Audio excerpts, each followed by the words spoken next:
Screen तो आपकी है पर अब आपका हुनर पूरे देश तक पहुंचेगा। नमस्कार, आपके साथ मैं हूं मुकुल शर्मा। डिजिटल दुनिया में जिन क्रिएटर्स ने अपने हुनर से रील्स को रियल बनाया, लाइक्स को लाइफ बनाया और फॉलोअर्स को फैमिली, आज वही टैलेंट पहुंच रहा है टीवी की सबसे भरोसेमंद स्क्रीन। डीडी न्यूज लेकर आया है क्रिएटर्स कॉर्नर, एक ऐसा मंच जहां सोशल मीडिया इन्फ्लुएंसर सिर्फ कंटेंट नहीं दिखाते बल्कि अपनी कहानी, क्रिएटिविटी और कमिटमेंट भी शेयर करते हैं। यहाँ हर क्रिएटर को मिलेगा पूरा क्रेडिट। आपका नाम, आपका चैनल, आपकी पहचान, मंच हमारा, क्योंकि हुनर का सम्मान होना चाहिए और पहचान होनी चाहिए राष्ट्रीय। तो तैयार हो जाइए रील से रियल तक, मोबाइल से मेन स्ट्रीम तक और सोशल मीडिया से राष्ट्रीय मंच तक के इस शानदार सफर के लिए। आप देख रहे हैं क्रिएटर्स कॉर्नर, जहां क्रिएटर्स बनते हैं सेलिब्रिटीज।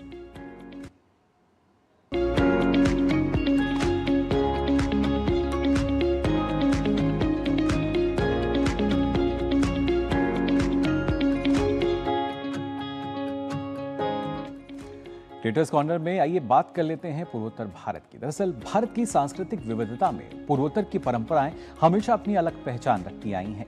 इन्हीं रंगों और लोक आस्थाओं के बीच अरुणाचल प्रदेश की नीशी जनजाति बड़े उत्साह और श्रद्धा के साथ मनाती है न्यूकुम उत्सव। न्यूकुम केवल एक त्योहार नहीं बल्कि प्रकृति, खेती और सामुदायिक एकता का जीवंत उत्सव है।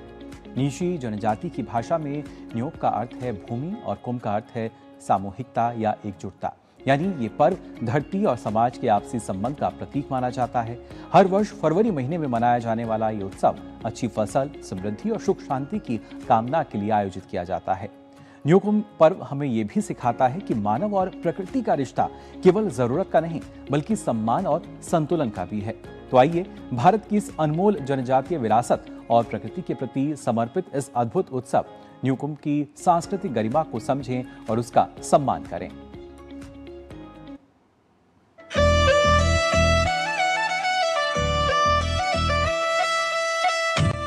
अरुणाचल प्रदेश देश के उत्तर पूर्व में बसा एक खूबसूरत प्रदेश जो न केवल प्राकृतिक रूप से बहुत सुंदर है बल्कि अपनी समृद्ध आदिवासी परंपराओं के लिए भी जाना जाता है। और आज हम यहाँ की प्रमुख निशी जनजाति के द्वारा मनाए जाने वाले न्योकुम पर्व के बारे में जानेंगे। इस समय हम हैं नाहर लगुन में। जी हाँ, अरुणाचल के नाहर लगुन में। और आप एक वेलकम गेट देखेंगे जिसमें लिखा होगा अल्बे हाटो, जो निशी भाषा का एक शब्द है और जिसका अर्थ होता है स्वागत। तो देखिए युवक युवतियां यहाँ पे तैयार होकर अपनी जो स्थानीय वेशभूषा है उसमें सभी लोग दिखाई देंगे आपको। बहुत ही रौनक है समारोह में। अंदर आने पर आप देखेंगे तो इस तरीके के पारंपरिक स्टॉल्स लगे होंगे बहुत सारे। तो दोस्तों यहाँ पे खाने पीने के स्टॉल्स बहुत ही अच्छे वुडन स्टाइल में बने हुए होंगे। दोस्तों अंदर स्टॉल्स में बहुत ही आकर्षक साज सज्जा होती है। यहाँ आपको ज्यादातर लोकल नॉनवेज रेसिपी और साथ ही साथ महुआ तरह के दिखने वाले मरवा फल से बनी लोकल वाइन भी सर्व की जाती है। और अगर आप देखना चाहते हैं कि अंदर कैसी व्यवस्था होती है, सीटिंग या अरेंजमेंट कैसा होता है, तो आप देख सकते हैं। और देखिए अंदर आने पे चूल्हा चलता होगा जहां खाने की तैयारी चल रही होगी। तो एक पारंपरिक शैली में लकड़ी की झोपड़ी बनी हुई होगी और वहीं पे एक किचन सेटअप होगा और जहां पे पाक पकवान की तैयारियां चल रही होंगी। अभी मैं ये चिकन रोस्टी में बना रही हूँ। ऑर्डर आया है। ये हमको मतलब ऑलरेडी रोस्ट करके रख चुका था, ठंडा हो गया थोड़ा उसको गर्म करा तवा में। अभी दोस्तों अगर न्योकुम पर्व की बात की जाए तो न्योकुम अरुणाचल प्रदेश की एक प्रमुख निशी जनजाति के द्वारा मनाया जाता है, जो एक पारंपरिक फसल उत्सव है और जिसे वार्षिक रूप से फरवरी के महीने में मनाया जाता है। वैसे न्योक का अर्थ भूमि एवं कुम का अर्थ सामूहिक रूप से एक साथ आना होता है, जो बेहतर फसल, शांति एवं समृद्धि के लिए प्रकृति की पूजा का प्रतीक है और जिसमें न्योकुम देवी का आवाहन किया जाता है। और इस फोक डांस को भूया कहा जाता है, जो ट्रेडिशनल ड्रेस के साथ बहुत ही अच्छा लगता है।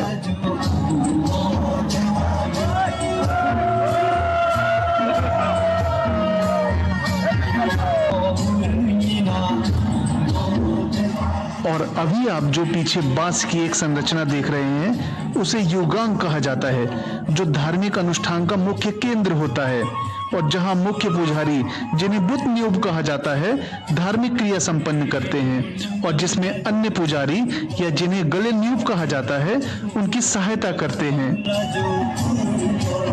अगर आपको पारंपरिक आभूषण खरीदना है या दाव खरीदना है तो वो सब भी यहाँ पे मिलता है। ये दांत क्या है? टाइगर का दांत है, टाइगर का दांत। ये देखिए यहाँ पे आपको शेर के दांत भी दिखाई देंगे, टाइगर के दांत ओरिजिनल। और ये पंख क्या है? ये ईगल का है। तो हमारे सामने इस समय एक स्थानीय युवक एलेक्स खड़े हुए हैं और उनसे हम इस वेशभूषा के बारे में जानकारी प्राप्त करेंगे। ये हेड में पहना है टोपी जैसा, इसको हम लोग का लैंग्वेज में बोलता है बोपा। निशी में ना इसको हम लोग बोलते हैं बोपा। ये चिड़िया हॉर्नबिल चिड़िया का होता है ना, जब हम लोग उसका चोट को यहाँ में लगाते हैं जमा। और जो हम ये हाथ में पहना है, ये जो इसको बोलता है कोजी, जो ये बहुत जमाना से पहले पहन कर आ रहे ना, ये हम लोग का परदादा का समय से। ये हमारा लोकल था ना, ये जो चिमरा है हमारा, ये एक बंदर का होता है, मंकीज का, जो हम लोग का लैंग्वेज में बोलते हैं बीसर बोगयम, तो ये उसका है। ये जो है जो टाइगर बाघ का ना, ये जो है बाघ का दांत। हम लोग यहाँ में जो ये दाव हम लोग जो पहनते हैं ना, ये दाव जो होता है हम लोग का सिर्फ फेस्टिवल में हम लोग पहनते हैं पेशेंट के लिए। और ये दाव का कीमत क्या होता है कि ये लाइन से होता है, जैसे ये एक लाइन का 1 लेग्स, इसका 2 लेग्स, 2 लाइन का 3 लाइन का 3 लेग्स, 4 लाइन का 4 लेग्स, इसका लाइन का हिसाब से कीमत जो होता है, इसका दाम प्राइस जो। तो ये हम जितना हम पुराना में से हम यूज़ कर रहे हैं, मेरा में पहना हुआ है, ये सब हम लोग टिकते चल रहा था वहाँ से। तो देखिए इस समय हम एक पारंपरिक वेशभूषा की दुकान पे आ खड़े हुए हैं। ये इसको हम लोग निशी में मुइन बोलता है, मुइन बोलते हैं। जस्ट के लिए फेस्टिवल, ऑर्नामेंटल फेस्टिवल के लिए है, 2000 ऐसे करके है। तो this would be the original one, so it would be cost 60,000। और इसको बोलते हैं हम लोग तलू, इट वुड कॉस्ट 40,000 ना। अच्छा। इसको हम लोग पुजुक बोलता है। हिंदी में क्या बोलते हैं पता नहीं, पर in olden days we use to use for wine serving, water serving के लिए। और आप यहाँ पे देखेंगे तो ऑर्गेनाइजर्स के द्वारा, आयोजक कमेटी के द्वारा फ्री ऑफ कॉस्ट खाने का भी प्रबंध होगा, जिसमें वेज नॉन वेज सभी मिलेगा।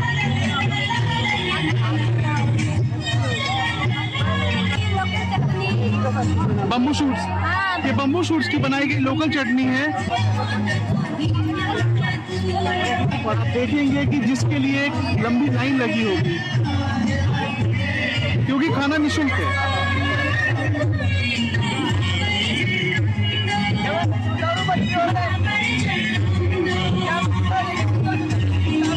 और अगर आप लोगों को लगता है कि यहाँ बाहर के लोगों का वेलकम नहीं होता है, तो एक नजर इधर भी आप दौड़ा सकते हैं। हमारे सामने इस समय पंजाब से आए हुए 2 बरखुरदार होंगे। हम सर पंजाब लुधियाना से आ रखे हैं, यहाँ में चश्मा सेल करते हैं। इधर में फेस्टिवल हो रहा था, इधर फेस्टिवल देख के बहुत अच्छा लगा है। इधर का आदमी बहुत अच्छा है, फ्रेंडली लोग हैं, सब अच्छा आदमी है, इधर अच्छा रिस्पॉन्स मिला है। तो दोस्तों, ये था अरुणाचल प्रदेश की संस्कृति से जुड़ने और आपको जोड़ने का हमारा छोटा सा प्रयास। तो क्रिएटर्स कॉर्नर में आपने देखी पूर्वोत्तर और खासतौर से अरुणाचल प्रदेश की एक खास झलक। अब आइए आगे बढ़ते हैं। साल 1999, कारगिल की बर्फीली चोटियां, दुश्मन की कायराना घुसपैठ और भारत की सरहदों को चुनौती देने की नापाक कोशिश। लेकिन जब मातृभूमि की रक्षा का सवाल उठा तो भारतीय सेना के साथ साथ भारतीय वायुसेना ने भी ऐसा पराक्रम दिखाया जिसने इतिहास के पन्नों में शौर्य की नई गाथा लिख दी। इसी अदम्य साहस और रणनीतिक शक्ति का नाम था ऑपरेशन सफेद सागर। कारगिल युद्ध के दौरान भारतीय वायुसेना द्वारा शुरू किया गया यह ऐतिहासिक अभियान ऑपरेशन विजय का एक महत्वपूर्ण हिस्सा था, जिसका उद्देश्य था कारगिल क्षेत्र में नियंत्रण रेखा यानी एलओसी पर कब्जा जमाए बैठे पाकिस्तानी सैनिकों और घुसपैठियों को पीछे खदेड़ना और भारतीय चौकियों को सुरक्षित करना। मिराज 2000 जैसे लड़ाकू विमानों ने दुश्मन के ठिकानों पर सटीक हमले किए। मुश्किल भौगोलिक परिस्थितियों में भी भारतीय वायुसेना ने अपने अद्भुत कौशल, तकनीक और साहस का परिचय दिया। ये पहली बार था जब भारतीय वायुसेना ने इतनी ऊंचाई वाले युद्ध क्षेत्र में इतने बड़े स्तर पर हवाई अभियान चलाया। कारगिल की चोटियों पर गूंजती भारतीय वायुसेना की गर्जना आज भी हर भारतीय के दिल में गर्व और राष्ट्रभक्ति की भावना भर देती है। साल 1999, कारगिल की बर्फीली चोटियां, जहां दुश्मन धोखे से आकर बैठ गया था। भारतीय सेना जमीन से जवाब दे रही थी, लेकिन जीत के लिए जरूरत थी आसमान से कुछ बड़ा धमाका करने की। ये कोई आम मिशन नहीं था। इतिहास में पहली बार वायुसेना इतने ऊंचे युद्ध क्षेत्र में उतरने जा रही थी। 32,000 फीट की ऊंचाई, बर्फीली हवाएं और संकरी घाटियां। एक छोटी सी चूक और विमान सीधे पहाड़ से टकरा सकता था। फिर शुरू हुआ ऑपरेशन सफेद सागर। भारतीय वायुसेना के जांबाज पायलटों ने मिराज 2000 और मिग विमानों से वो कर दिखाया जो नामुमकिन था। लेजर गाइडेड बमों से दुश्मन के बंकरों को तिनके की तरह हवा में उड़ा दिया गया। वायुसेना के इसी दमखम ने कारगिल युद्ध का पासा पलट दिया और दुश्मनों को घुटने टेकने पर मजबूर कर दिया। सलाम है भारतीय वायुसेना के उन वीरों को जिन्होंने आसमान से देश की हिफाजत की। जय हिंद, जय भारत। दुनिया में बढ़ते भू राजनीतिक तनाव, समुद्री व्यापारिक मार्गों पर मंडराते खतरे और ऊर्जा सुरक्षा को लेकर बढ़ती वैश्विक चिंता के बीच भारत ने एक बड़ी रणनीतिक सफलता हासिल की है। प्रधानमंत्री नरेंद्र मोदी की हालिया संयुक्त अरब अमीरात यानी यूएई यात्रा के दौरान भारत और यूएई के बीच ऐसे अहम समझौते हुए हैं जो आने वाले समय में भारत की ऊर्जा सुरक्षा को और मजबूत बनाने वाले हैं। अब यूएई भारत के रणनीतिक पेट्रोलियम भंडार यानी एसपीआर में 30 मिलियन बैरल कच्चे तेल का भंडारण करेगा। ये समझौता सिर्फ तेल भंडारण तक सीमित नहीं है, बल्कि ये भारत की ऊर्जा आत्मनिर्भरता, आर्थिक स्थिरता और वैश्विक संकट के समय ऊर्जा आपूर्ति सुनिश्चित करने की दिशा में एक बड़ा कदम माना जा रहा है। स्पष्ट है कि भारत अब केवल ऊर्जा खरीदने वाला देश नहीं, बल्कि अपनी ऊर्जा सुरक्षा को रणनीतिक ताकत में बदलने वाला वैश्विक खिलाड़ी भी बनता जा रहा है। दोस्तों, जब भी यूएई का नाम आता है तो हमारे दिमाग में सबसे पहले क्या आता है? दुबई, बुर्ज खलीफा या फिर तेल। लेकिन अब इंडिया यूएई रिलेशनशिप उससे कहीं आगे निकल चुका है। आज यूएई सिर्फ एक गल्फ कंट्री नहीं है, बल्कि इंडिया का स्ट्रेटेजिक पार्टनर बन चुका है। और पीएम मोदी की हाल ही की यूएई विजिट में जो डील साइन हुई है, वो क्वाइटली इंडिया के फ्यूचर को बदल सकती है। क्यों? क्योंकि इस विजिट में सिर्फ डिप्लोमेसी नहीं हुई है, बल्कि energy, defence, AI, super computers, ports, Martin infrastructure, investment high level पर ग्राउंड वर्क हुआ है। एंड ऑनेस्टली, अगर आप जियोपॉलिटिक्स फॉलो करते हैं तो आपको समझ आएगा कि इंडिया अब सिर्फ मार्केट नहीं बनना चाहता है, इंडिया इकोसिस्टम बनाना चाहता है। सबसे पहले बात करते हैं एनर्जी सिक्योरिटी। देखो, इंडिया दुनिया के सबसे बड़े एनर्जी कंज्यूमर्स में से एक है। हमारी इकोनॉमी ग्रो करे, फैक्ट्रीज बढ़ेगी, इलेक्ट्रिक डिमांड बढ़ेगी, तो एनर्जी की जरूरत भी एक्सप्लोसिव तरीके से बढ़ेगी। अब प्रॉब्लम है कि इंडिया अपनी जरूरत का बहुत बड़ा हिस्सा इंपोर्ट करता है। मतलब अगर कल को ग्लोबल क्राइसिस आया, ऑयल सप्लाई रुक गई, गल्फ में टेंशन बढ़ गई, तो इंडिया पर इम्पैक्ट पड़ सकता है। यही यूएई इंपॉर्टेंट बन जाता है।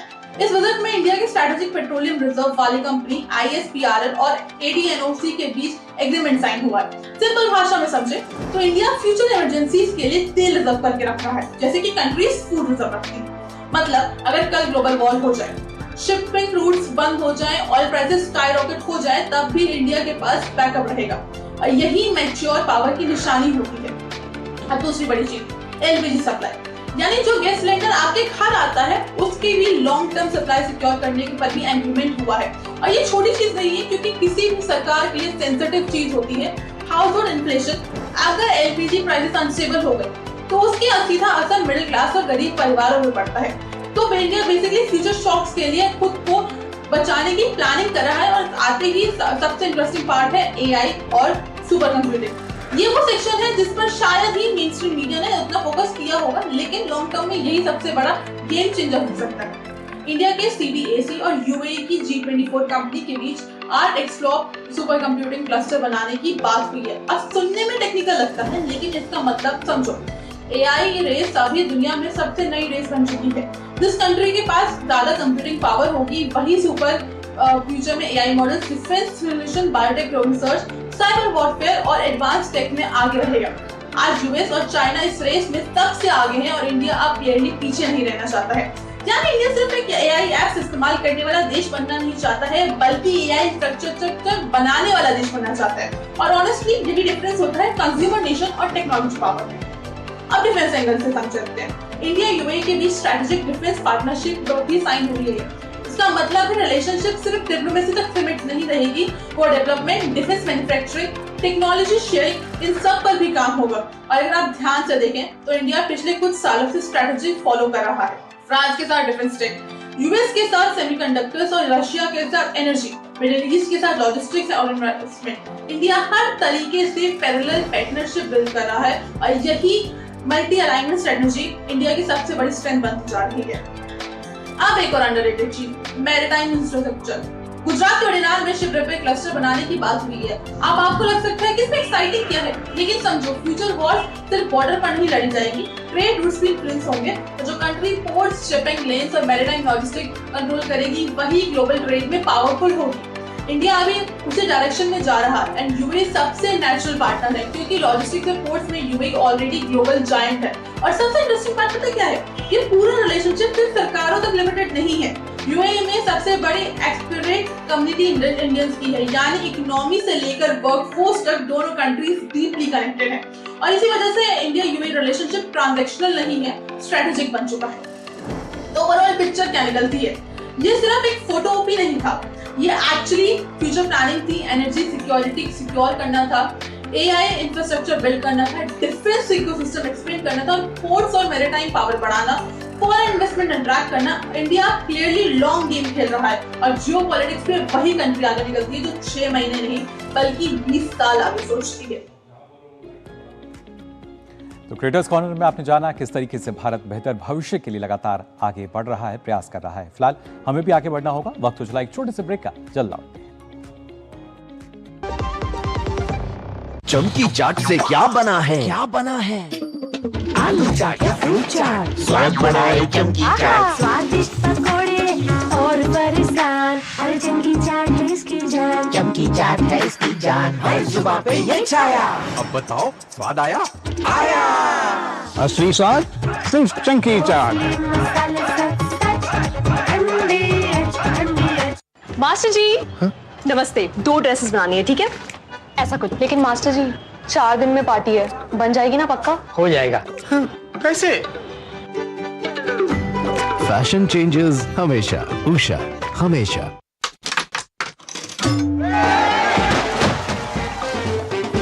बस 2,000 इधर स्कोर करेगा तो इतना इनाम जीतेगा, और पैसा बाजार पर क्रेडिट स्कोर देखेगा तो 1 लाख तक जीतेगा। पैसा बाजार क्रेडिट प्रीमियर, क्रेडिट स्कोर देखो और 1 लाख तक जीतो। जब धरती चीर कर निकलता है लोहे का पत्थर और मिलता है मोंगिया के जोश से, फिर तपता है, पिघलता है और बनता है फौलाद। अब होता है सरिया सारी खूबियों के साथ। मोंगिया स्टील, मजबूत देश का मजबूत सरिया।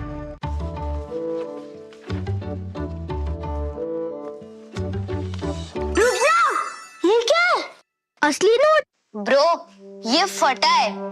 सुन, कते फटे या पुराने नोट को बैंक ब्रांच में एक्सचेंज कर सकते हैं। वाओ, नया नोट मिलेगा? हाँ, जिससे तू हमें पिज्जा पार्टी देगा। आरबीआई कहता है स्मार्ट बनो, कूल रहो।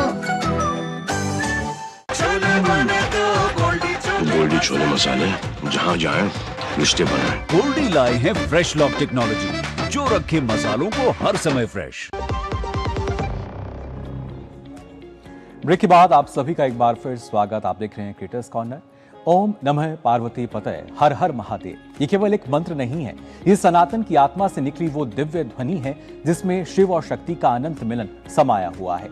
ये उद्घोष उस ऊर्जा का प्रतीक है जो सृष्टि के कण कण में प्रवाहित होती है, जो विनाश में सृजन का संदेश देती है और मौन में भी ब्रह्मांड का संगीत सुनाती है। काशी की पवित्र गलियों से लेकर हिमालय की शांत वादियों तक यह मंत्र सनातन संस्कृति की उस अमर ज्योति का प्रतीक है जो युगों से मानवता को अध्यात्म, संतुलन और सत्य का मार्ग दिखा रही है।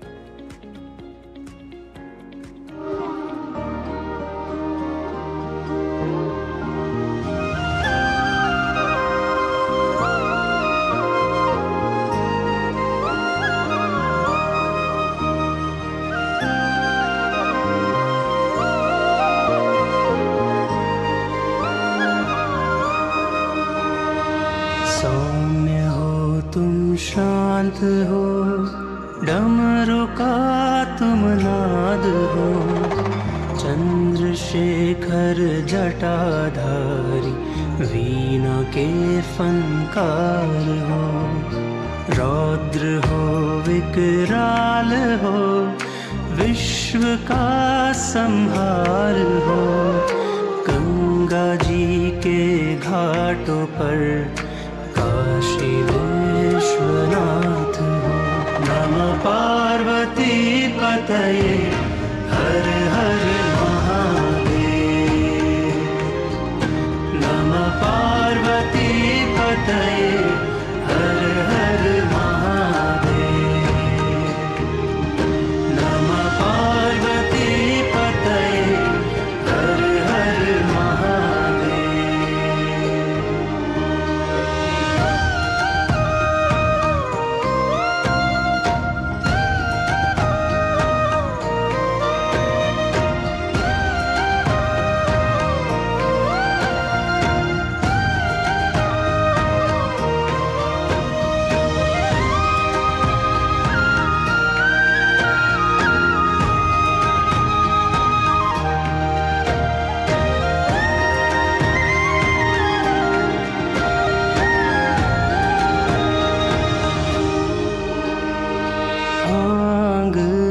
धतूरा तुझको है चढ़ाया, तेरे ध्यान से संगीत है पाया,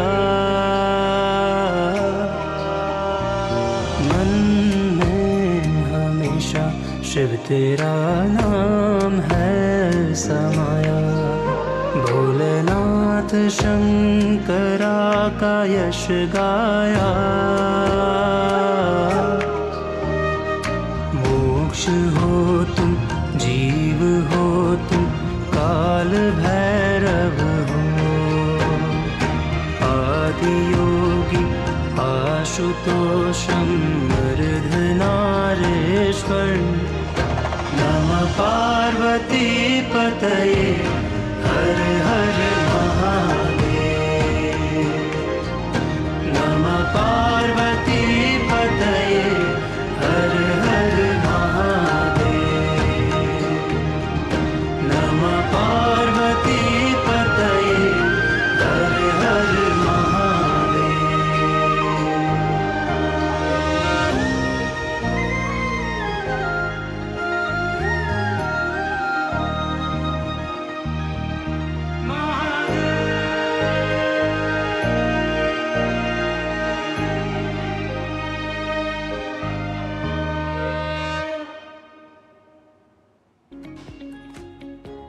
तो इसी के साथ आज के क्रिएटर्स कॉर्नर के क्रिएटिव एपिसोड में इतना ही। अगर आपके अंदर भी है कुछ अलग करने का जज्बा तो आप अपना कंटेंट हमें ddnews.creatorscorner@gmail.com पर भेज सकते हैं, या फिर आप हमें व्हाट्सएप भी कर सकते हैं। नंबर है 8130555806। इस नंबर पर आप हमें व्हाट्सएप कर सकते हैं, क्योंकि क्रिएटर्स कॉर्नर में हर क्रिएटर की कहानी मायने रखती है और हर आवाज को मिलता है पूरा सम्मान, पूरा क्रेडिट। अगले एपिसोड में फिर मिलेंगे नई सोच, नए चेहरों और नई क्रिएटिव उड़ान के साथ। क्रिएट करते रहिए, प्रेरित करते रहिए और देखते रहिए क्रिएटर्स कॉर्नर सिर्फ डीडी न्यूज पर।